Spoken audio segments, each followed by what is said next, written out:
concoction for a cocktail, a cataract surgeon also knows how to do the same, where they know how to combine different technologies in order to give the patient the best outcome you possibly can. With the number of lenses that we have available nowadays, it's very important to find the correct match for the patient. So it's all about individualizing or finding the right cocktail, whether the patient actually has any major requirements in terms of driving or reading.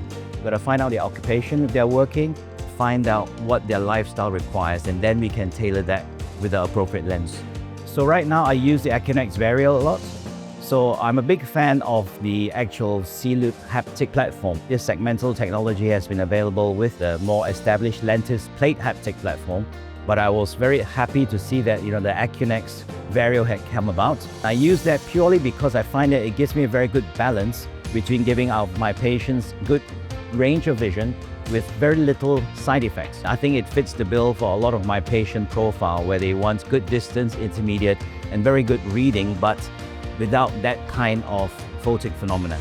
My advice to new surgeons trying out the Lentis lens is not to be overly concerned about the lens. I find it to be very forgiving. You do have to set expectations. I will tell my patients, yes, Lentis lens is a multifocal lens. It might have a bit more glare compared to a monofocal lens, but I would say the glare is the least among all the premium lenses. So combining the Femtis IOL along with an auto CCC, you get great outcomes based off of good centration of the IOL, good rotational stability, and also a very good dysphotopsia profile. The material of a lens, I think a lot of the time, because these lenses are going to be in the eye for so long, and sometimes you don't see problems until they are a lot later. We have other lenses in the past where developed listening. Little you think that it does not impact the patient, it still has some impact.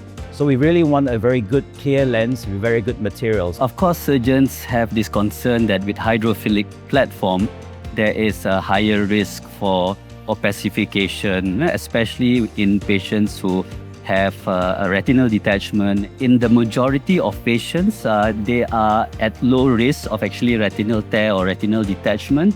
And if you screen these patients carefully and you choose the correct patients, the risk is almost negligible. So I'm a refractive surgeon, but also a corneal surgeon.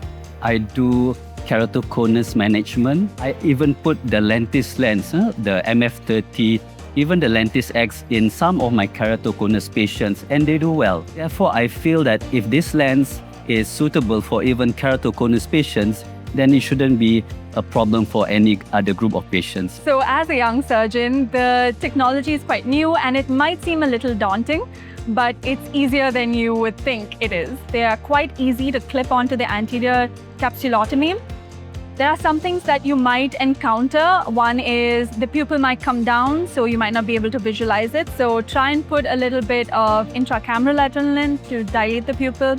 Even if you can't, you can go and use a double-handed technique to kind of push aside the iris, visualize it, and then clip it.